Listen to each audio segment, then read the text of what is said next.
Kemendikbudristek terus mendorong pemberdayaan dan inovasi di sektor pendidikan serta penerapan kurikulum merdeka. Provinsi Sulawesi Tenggara khususnya melalui dinas terkait Kabupaten Konawe Selatan mendukung penuh implementasi kurikulum merdeka agar diterapkan menyeluruh di semua satuan pendidikan demi perubahan ke arah yang lebih baik. Di SD Negeri 1 Atap 5 Konawe Selatan terletak di Desa Kalo-Kalo, Kecamatan Lainea, Kabupaten Konawe Selatan, Provinsi Sulawesi Tenggara.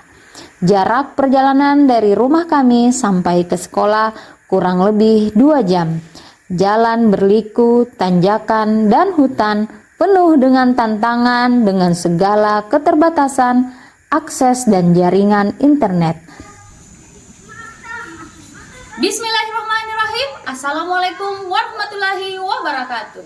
Perkenalkan, nama saya Juwita. Saat ini saya bertugas di SD Negeri 1 Atap 5 Konawe Selatan di Desa Kalo-Kalo, Kecamatan Lainea, Kabupaten Konawe Selatan, Provinsi Sulawesi Tenggara. Hari ini saya akan berbagi praktik baik serunya mengimplementasikan kurikulum merdeka dalam pembelajaran berdiferensiasi di daerah terpencil melalui Jambore GTK tingkat nasional tahun 2024. Setiap siswa yang berada di kelas kita adalah individu yang unik. Mereka memiliki perbedaan dari berbagai hal, baik dari kesiapan belajar, minat, dan juga gaya belajarnya masing-masing. Ini artinya mereka memiliki kebutuhan belajar yang beragam. Sebagai seorang guru, saya memiliki peran dan tanggung jawab untuk mengakomodir kebutuhan belajar murid yang beragam tersebut, agar mereka dapat memaksimalkan potensi terbaiknya dalam belajar. Itulah alasannya mengapa saya harus menerapkan strategi pembelajaran berdiferensiasi. Di awal semester, saya telah melakukan asesmen awal. Dengan langkah pertama yang saya lakukan adalah asesmen diagnostik awal untuk memetakan kebutuhan murid. Asesmen ini saya lakukan ada 2 tahap. Tahap pertama, asesmen diagnostik kognitif. Dengan membagikan teks tertulis, saya dapat dengan mudah mengetahui kondisi awal murid. Dan yang tahap kedua, yaitu saya juga melakukan asesmen diagnostik non-kognitif untuk memetakan minat dan profil belajar murid. Asesmen ini saya lakukan dengan membagikan teks tertulis kepada murid. Selain itu, saya juga melakukan tanya jawab hasil asesmen non-kognitif yang telah mereka tulis terkait hobi, minat, dan juga gaya belajar yang mereka sukai serta perasaan mereka saat di sekolah. Selain itu, di awal semester saya juga mengajak murid untuk membangun budaya positif di sekolah dengan pembuatan keyakinan kelas. Langkah selanjutnya, saya mengidentifikasi hasil asesmen diagnostik yang sudah dilakukan sehingga terdapat kondisi murid sebagai berikut. Hasil asesmen kognitif menunjukkan 3 murid belum masuk dalam kategori belum paham dan 8 murid masuk dalam kategori paham sebagian dan 4 murid masuk kategori paham utuh. Selanjutnya, hasil asesmen non-kognitif menunjukkan hasil belajar murid. 5 murid dengan gaya belajar visual, 6 murid dengan gaya belajar auditori, dan 5 murid dengan gaya belajar kinestetik. Hasil asesmen ini kemudian saya gunakan dalam merancang proses pembelajaran yang berdiferensiasi dengan menyiapkan media yang menarik agar dapat mengakomodir gaya belajar murid dan sebagai dasar mengelompokkan murid. Sebelum masuk ke dalam kelas, saya terlebih dahulu menyambut murid di depan kelas dengan penuh kehangatan dan bersahabat. Kegiatan pembelajaran diawali dengan mengucapkan salam dan mengecek kehadiran serta perasaan murid pada saat itu.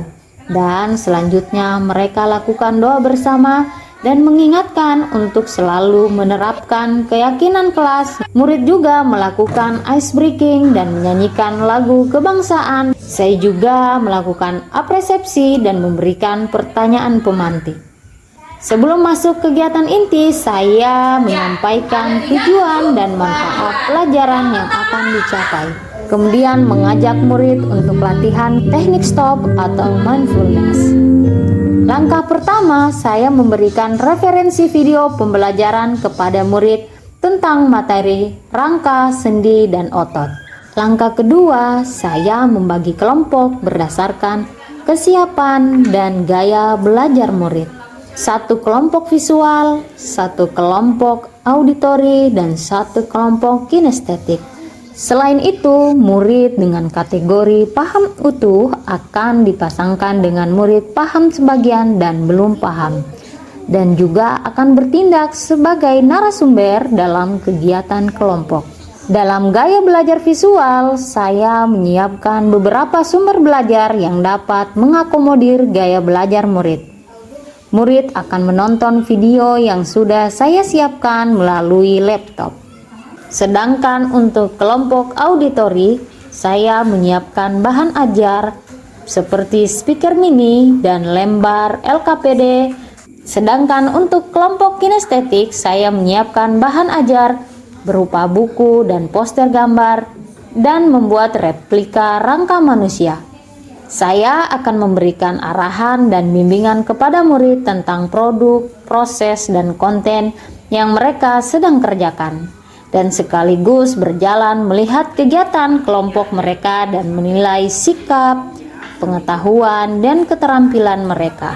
Selanjutnya, setiap kelompok akan mempresentasikan hasil kelompok mereka di depan kelas. Selama proses ini, saya akan melakukan penilaian rubrik yang sudah disiapkan, yakni rubrik penilaian presentasi. Di akhir kegiatan, saya mengajak murid membuat rangkuman tentang materi, rangka, dan fungsinya bagi tubuh manusia dengan tanya jawab serta memberikan tes formatif dan melakukan refleksi pembelajaran berupa tes tertulis tentang apa yang kurang, cukup, atau sangat menyenangkan melalui lembar umpan balik murid. Di akhir penutup, saya juga bertanya tentang perasaan murid, menggambarkan smile face dengan memilih kotak emoji yang mewakili perasaannya setelah mengikuti pelajaran. Setelah itu, kegiatan pembelajaran diakhiri dengan berdoa bersama dengan peserta didik. Kegiatan ini juga saya padukan dengan tradisi lokal, makanan khas Sulawesi Tenggara, khususnya suku Tolaki, Muna, dan Bugis di daerah tempat saya mengajar, untuk membangun kedekatan murid, orang tua, dan guru, sehingga dapat menumbuhkan rasa cinta budaya lokal dalam diri anak-anak. Pada prinsipnya, saya sangat merespon pada pelaksanaan pembelajaran yang berdiferensiasi yang sudah dilaksanakan oleh Ibu Juwita, yang sangat menginspirasi guru-guru yang lain, terutama dalam menginspirasi kebutuhan yang beragam dalam diri siswa di SD Negeri 1 Atap 5 Konawe Selatan. Praktik baik yang dilaksanakan oleh Ibu Juwita bisa dijadikan role model dalam menerapkan pembelajaran berdiferensiasi. Menurut saya, pembelajaran yang dilakukan Ibu Juwita adalah pembelajaran yang menyenangkan, karena dapat belajar sesuai dengan kebutuhan dan minatnya. Pelajaran hari ini sangat menyenangkan karena saya dapat mengenal fungsi rangka dan manfaatnya melalui media yang sangat menarik.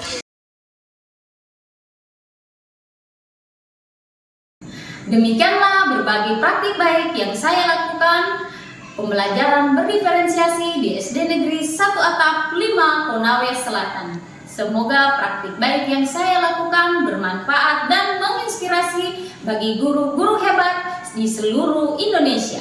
Salam guru hebat. Wassalamualaikum warahmatullahi wabarakatuh.